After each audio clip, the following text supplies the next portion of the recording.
My name is Angela Reed and I just turned 32. Every year my family forgot my birthday while throwing lavish parties for my sister. This year I decided not to remind anyone. Instead, I used the $8 million reward no one knew about to buy myself a mountain retreat home in Aspen. The notifications went wild when I uploaded a photo next to my new property with the caption, "Special child celebrates alone." Again. Their furious comments started flooding in, accusing me of showing off and demanding explanations about where the money came from. I did it on purpose, and this time no one can forget that day. Before diving deeper into how I turned their neglect into my ultimate stand without a direct confrontation, I want to know what time you're listening and which city you're in. I'm thrilled to see how far my story spreads, so drop a comment below. Growing up in a gated Denver suburb felt like living in a glossy postcard where every house had a 3-car garage and neighbors competed over who threw the best 4th of July barbecue. Our sprawling 5-bedroom home was the envy of the block, all glass and stone with a backyard pool we rarely used. From the outside we were the picture-perfect family, but inside it was clear who the star was. My younger sister, 2 years my junior, the golden child everyone adored. My father, a real estate developer who'd made his fortune flipping properties during the tech boom, never missed a chance to praise my sister's potential. When she won her first spelling bee at 7, he threw a catered dinner for 50 guests complete with a custom cake shaped like a dictionary. I remember standing in the corner clutching my own award from the science fair, a solar panel model I'd spent weeks building, hoping he'd notice. He didn't.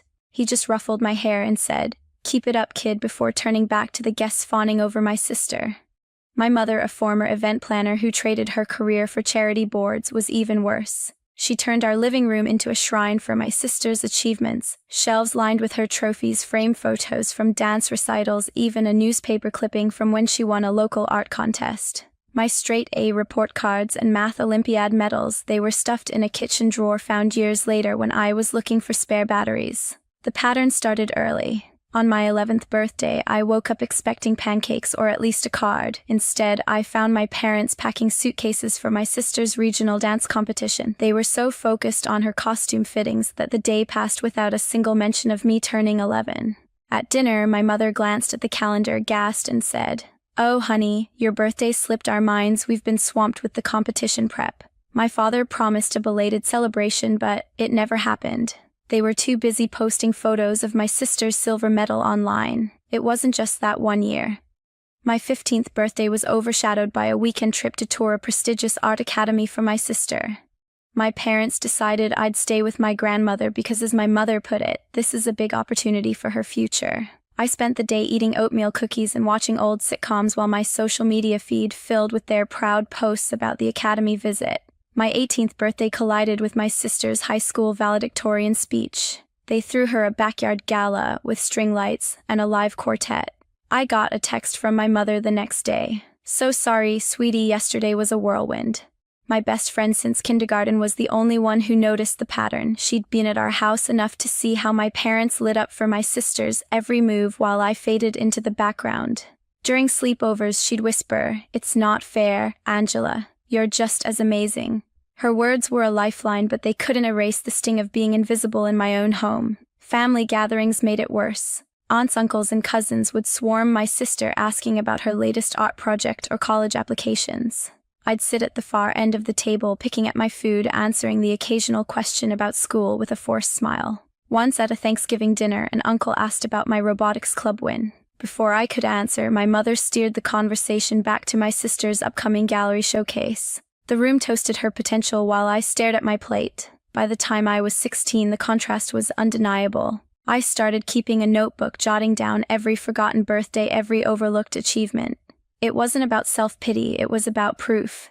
Each entry fueled a quiet resolve deep inside me, a spark that said, one day I'd make them see me. Not by begging for their attention, but by building something they couldn't ignore. That spark grew stronger with every slight, every missed moment. It wasn't just about being forgotten anymore, it was about proving I was enough. By 16, the weight of being invisible in my own family had settled deep in my chest. I couldn't keep pretending it didn't hurt. My notebook of forgotten birthdays and overlooked achievements was filling up each entry, a reminder that I needed to speak up. I spent weeks rehearsing what to say, choosing words that wouldn't sound petty or jealous. One evening when my sister was at a friend's house, I found my parents in the living room, Dad reading a business magazine, Mom scrolling through her phone planning another event for my sister's art portfolio. Mom, Dad, can we talk? I asked, my voice steadier than I felt.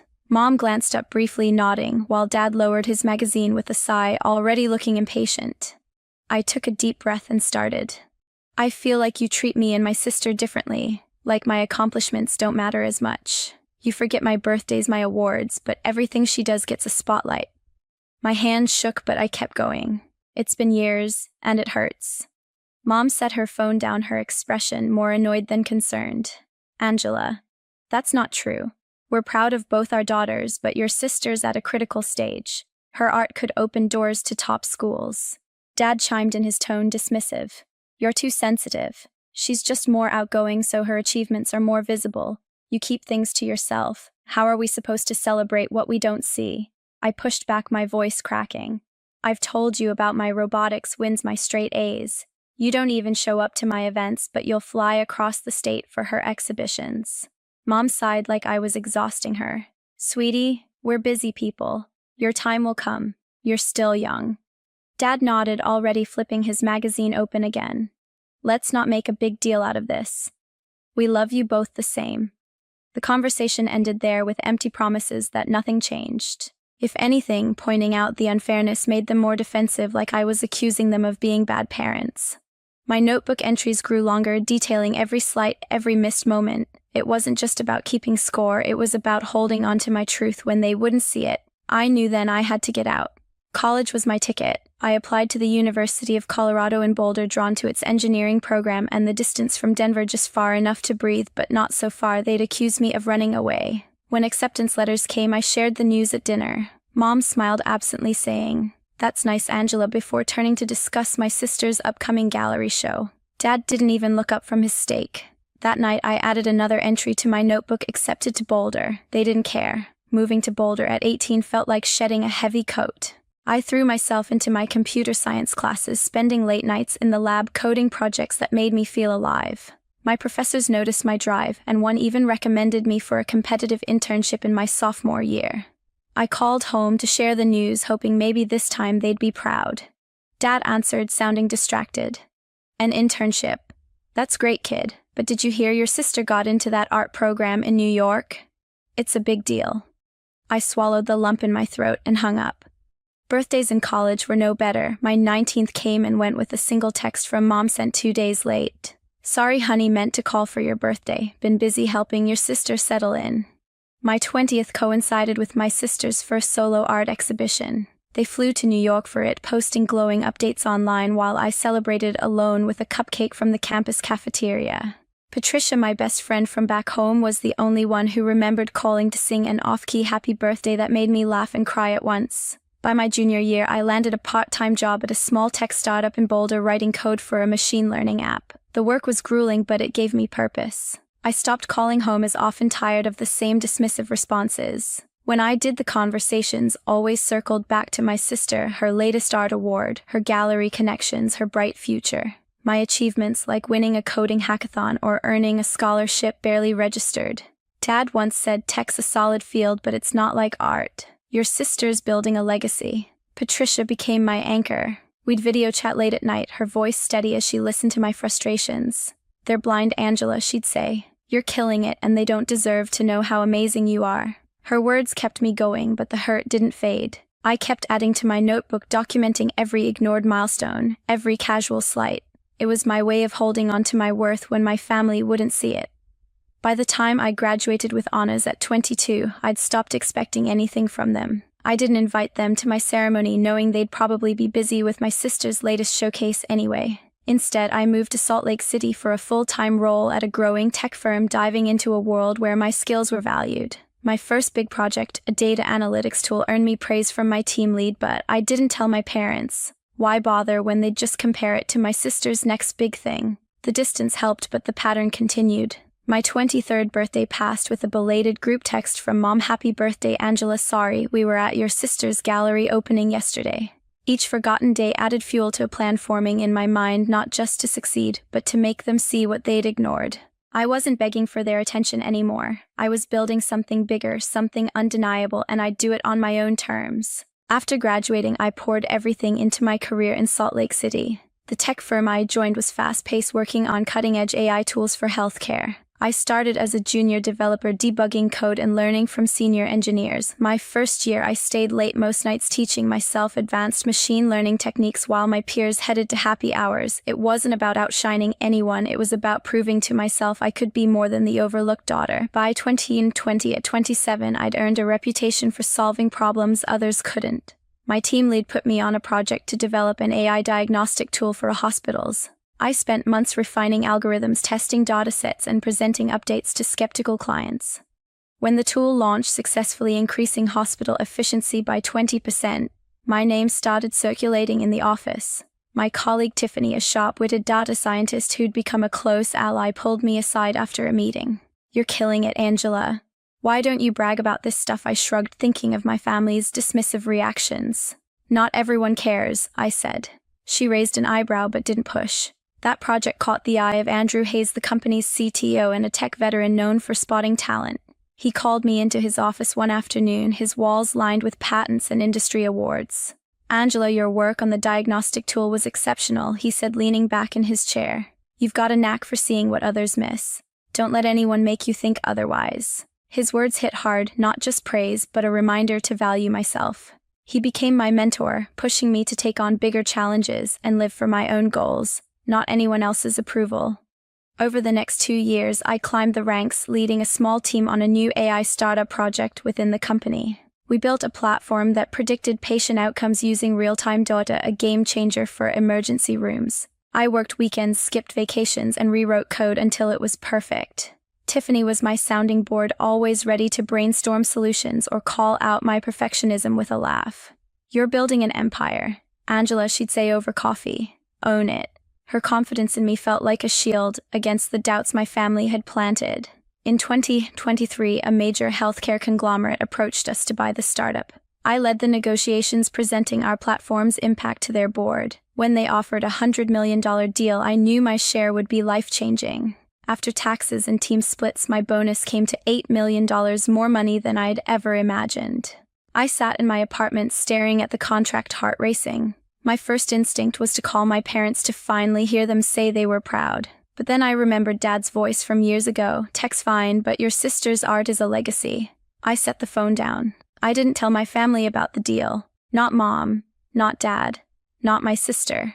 They didn't deserve to know, not after years of brushing off my wins. Instead, I confided in Tiffany over drinks at a quiet bar.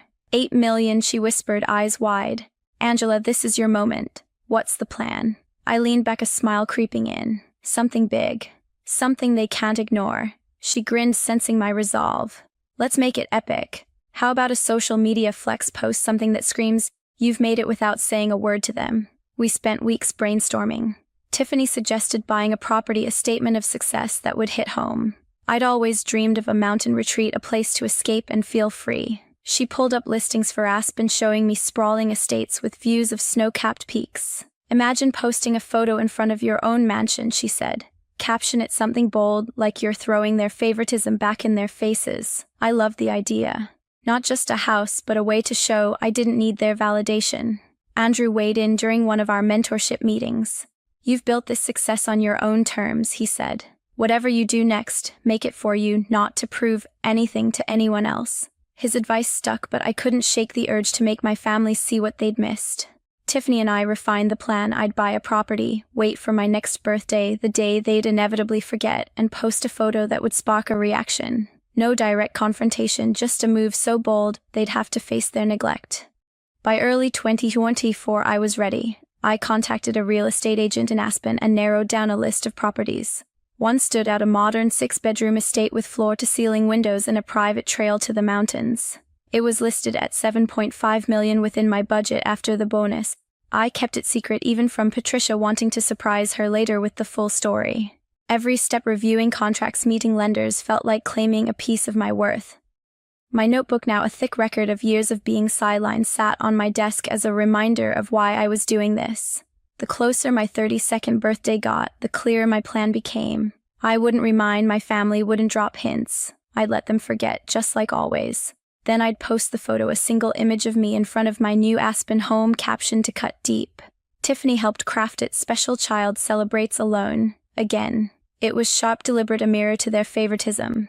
The stage was set and I was ready to make them see me not as the forgotten daughter, but as someone who'd built an empire they couldn't dismiss. My 32nd birthday arrived on a crisp spring morning in Salt Lake City. I woke up to sunlight streaming through my apartment windows, but no messages from my family. Not a single text, call, or email. Just like every year they'd forgotten. I didn't remind them, didn't drop hints in our group chat buzzing with plans for my sister's latest art gallery opening. Instead, I took the day off work, a quiet rebellion, and finalized the biggest move of my life. I'd spent weeks working with an Aspen real estate agent, signing papers for the 6-bedroom mountain estate I'd chosen. The deal closed 2 days before my birthday, funded by my $8 million bonus from the startup sale. The house was stunning, sleek lines, a stone fireplace, and a deck overlooking the Rockies. I drove up that morning, keys in hand, heart pounding with a mix of excitement and defiance. Standing in the empty living room, I felt a surge of power. This was mine, built without their approval or attention. Back in Salt Lake City that afternoon, I sat with my laptop ready to execute the plan Tiffany and I had crafted. I chose a photo from the morning, a shot of me standing on the estate's deck, the mountains glowing behind me. The caption was deliberate, sharp, special child celebrates alone. Again. I hesitated for a moment, my thumb hovering over the post button. This wasn't just a photo, it was a statement, a mirror held up to years of neglect. I hit post on Instagram, set my phone down, and waited. The notifications started within minutes. Friends liked and commented, gushing over the house, asking if it was mine. Then came my family. My sister's comment popped up first. Whose house is this? Stop showing off. Mom followed, Angela, where are you? Call me now. Dad's was blunt, this is irresponsible. Where did you get money for this? Their words dripped with disbelief, as if I couldn't possibly have achieved something this big. Each comment fueled my resolve, proof they'd taken the bait.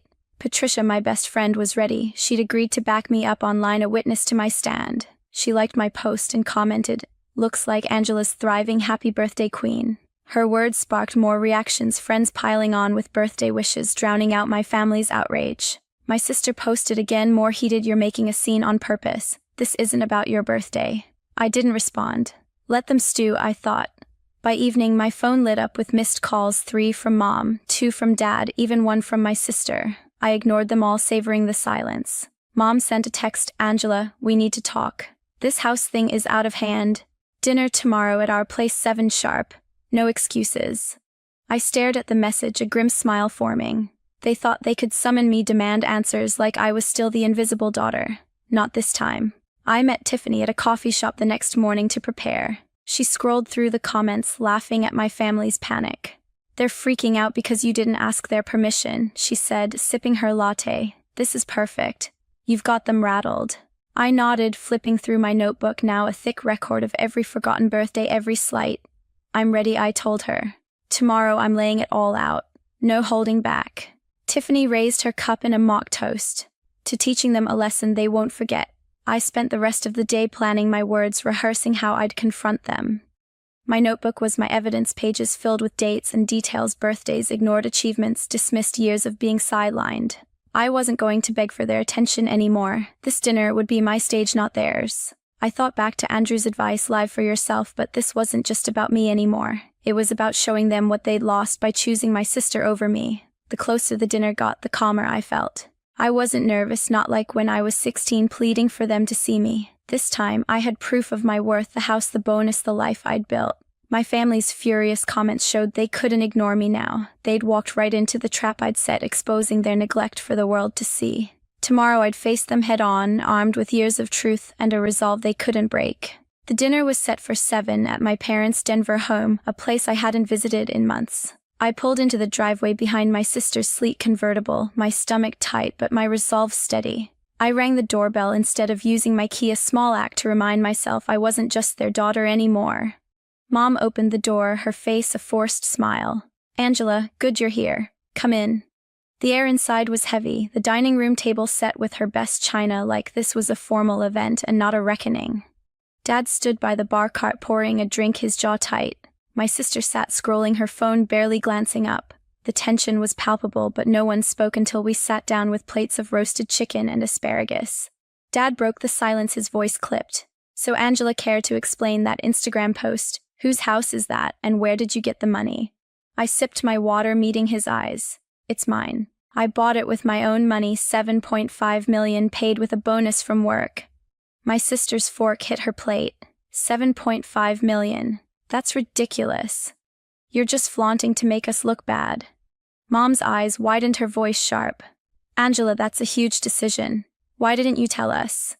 I leaned back, pulling my notebook from my bag, its worn pages a testament to years of hurt. Why would I? You've never cared about my wins. Let me remind you. I opened the notebook, reading entries aloud. May 2010, my 11th birthday, forgotten because of my sister's dance competition. May 2014, my 15th, sent to grandma's for her art academy tour. May 2017, my 18th, texted a day late because of her valedictorian party. My voice stayed steady each date, a knife. I've got pages of these going back to when I was 10. Every year you prioritized her.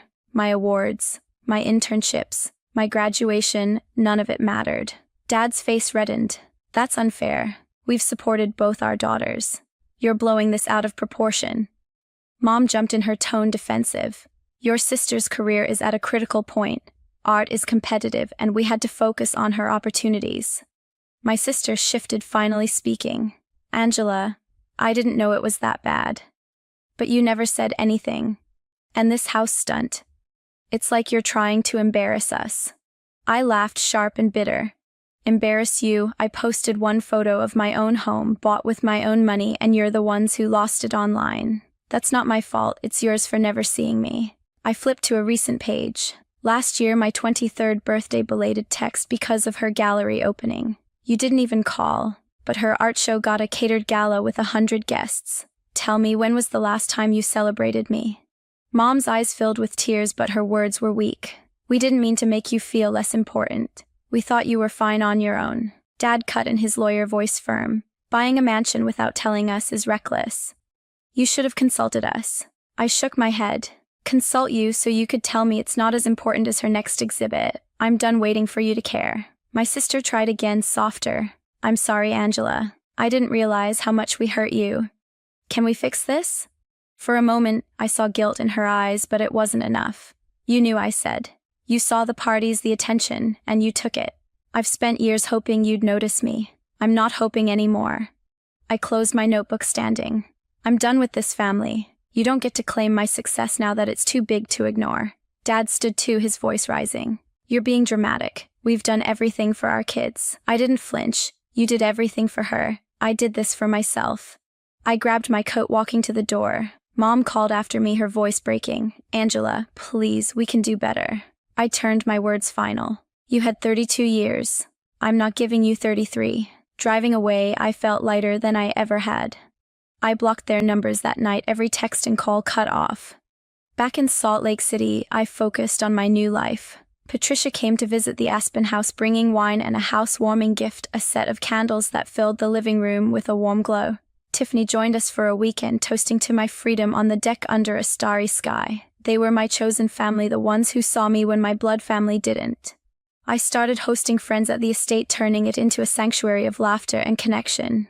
Work kept thriving. My team at the tech firm landed another major project, and I felt more confident than ever. The pain of my family's neglect didn't vanish, but it no longer defined me. I'd built a life that was mine, unshackled from their expectations.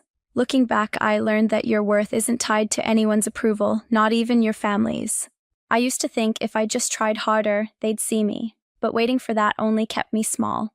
Cutting them out wasn't easy, but it was freedom. If you're in a family that overlooks, you know this, you don't need their validation to shine. Recognize the signs of neglect, early choose people who lift you up and build a life that's yours. That's the lesson I carry, and I hope it resonates with you. Thank you for listening to my story. If it hit home, please subscribe and share your own experiences in the comments. Let's build a community that celebrates everyone's worth.